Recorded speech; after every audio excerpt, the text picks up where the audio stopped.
All right, let's get right into it. We live in a world that is obsessed with being popular, right? Your value is practically measured in likes, followers, and how big your friend group is. But what about the people who walk a totally different path? The ones who aren't always surrounded by a huge crowd? And that's really the big question we're going to tackle today. Is having just a few friends a sign that something's wrong? Or could it actually be a sign of some serious emotional intelligence, self-awareness, and a deep understanding of who you are? Let's break it down. So here's our game plan. We'll start by busting the myth of popularity.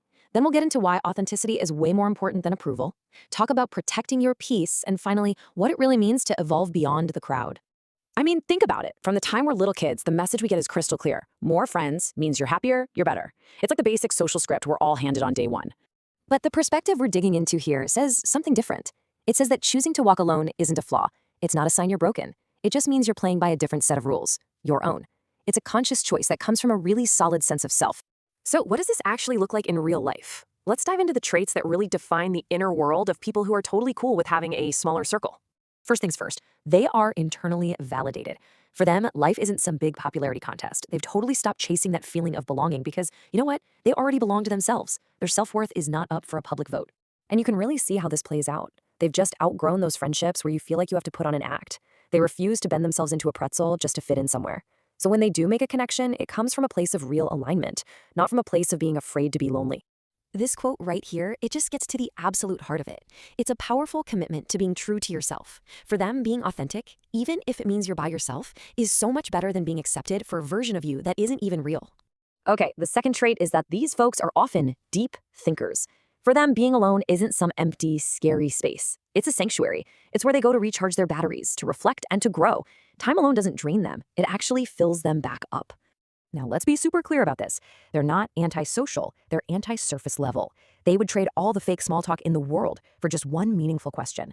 They're all about depth and quality connection, not a bunch of social noise and performing for others. And that brings us perfectly to our next section, how these people manage their energy and, maybe more importantly, protect their inner world from all the chaos outside. The third trait, they have incredibly strong boundaries. And from this point of view, having fewer friends isn't some social tragedy. It's a boundary win. It's proof that you've successfully walked away from drama, from negativity, and from people who just drain you. And so often, it boils down to this one fundamental choice. They know that to protect their own peace, they might have to disappoint some people. And they've made the call. They would much rather do that than betray themselves. This quote just captures the why behind it all, doesn't it? They get that in order to move on, to heal, to keep their energy intact, they have to get away from the people and the places that drain them. For them, personal peace is worth so much more than popularity. Trait number 4, they're hyper-intuitive. These are the kinds of people who can read energy better than anyone. They walk into a room and they just feel everything, the whole vibe, instantly. They can feel the fake smiles. They sense the things that aren't being said. They see right through the masks people wear. And look, this isn't paranoia, it's perception.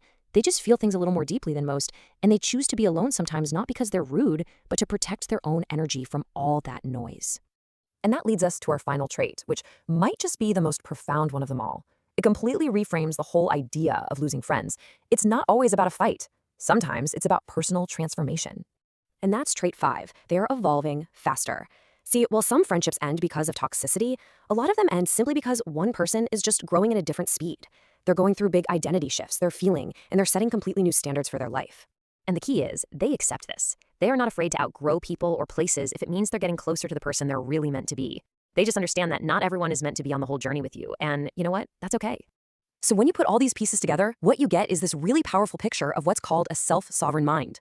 You're internally validated, you're a deep thinker, you have strong boundaries, you're hyper-intuitive, and you're evolving faster than your old world can keep up with.